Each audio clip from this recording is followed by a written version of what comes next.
जन्म और प्रारंभिक जीवन। सावित्रीबाई फुले का जन्म 3 जनवरी 1831 को महाराष्ट्र के सतारा जिले के नायगांव गांव में हुआ था। वे एक साधारण किसान परिवार में पैदा हुईं।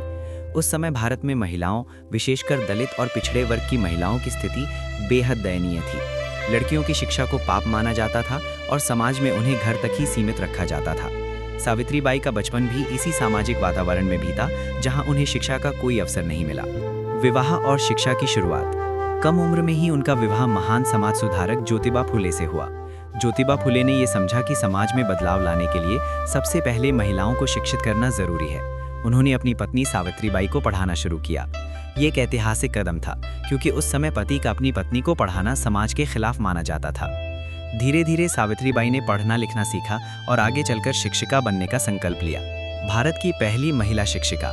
साल 1848 में सावित्रीबाई फुले और ज्योतिबा फुले ने पुणे में लड़कियों के लिए पहला स्कूल खोला। ये भारत का पहला बालिका विद्यालय था। सावित्रीबाई फुले इस स्कूल की पहली शिक्षिका बनी। उन्होंने सिर्फ एक नहीं बल्कि कई स्कूल खोले और हजारों लड़कियों को शिक्षा दी। उनका मानना था कि अगर एक महिला शिक्षित होती है तो पूरा परिवार और समाज शिक्षित होता है। सामाजिक संघर्ष और विरोध।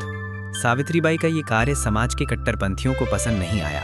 जब वे स्कूल जाती थीं तो लोग उन पर पत्थर फेंकते थे, कीचड़ और गोबर डालते थे, गालियां देते थे, लेकिन उन्होंने कभी हार नहीं मानी। वे अपने साथ एक अतिरिक्त साड़ी लेकर चलती थीं ताकि स्कूल पहुंचकर बदल सकें और पढ़ाई जारी रख सकें। ये उनकी अद्भुत हिम्मत और समर्पण को दर्शाता है। सामाजिक सुधार कार्य। सावित्रीबाई फुले केवल शिक्षिका ही नहीं थीं, बल्कि एक महान समाज सुधारक भी थीं। उन्होंने कई महत्वपूर्ण कार्य किए। महिलाओं के लिए लड़कियों की शिक्षा को बढ़ावा दिया, विधवा पुनर्विवाह का समर्थन किया, महिलाओं को आत्मनिर्भर बनने के लिए प्रेरित किया। दलित और पिछड़े वर्ग के लिए दलितों के लिए स्कूल खोले, छुआछूत और जातिवाद के खिलाफ आवाज उठाई। अनाथ और विधवाओं के लिए अनाथ बच्चों के लिए आश्रय गृह खोला, गर्भवती विधवाओं की सहायता की, बाल हत्या यानी इन्फेंटिसाइड रोकने के लिए काम किया।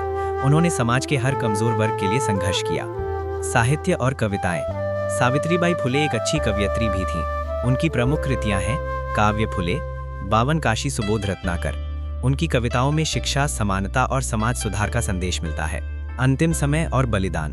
1897 में पुणे में प्लेग की भयंकर महामारी फैली। सावित्रीबाई फुले ने बीमार लोगों की सेवा के लिए केंद्र खोला। वे खुद मरीजों को अस्पताल तक ले जाती थीं।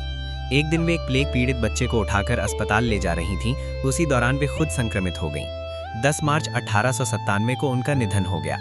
उनका जीवन सेवा और बलिदान का प्रतीक बन गया। विरासत और प्रेरणा। सावित्रीबाई फुले का जीवन आज भी हमें प्रेरित करता है। उन्होंने साबित किया कि शिक्षा सबसे बड़ी शक्ति है।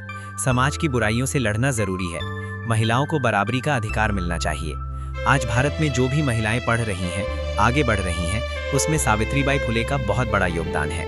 निष्कर्ष। सावित्रीबाई फुले केवल एक शिक्षिका नहीं थीं, वे एक क्रांति थीं, एक प्रेरणा थीं और एक ऐसी आवाज थी जिसने पूरे समाज की सोच बदल दी।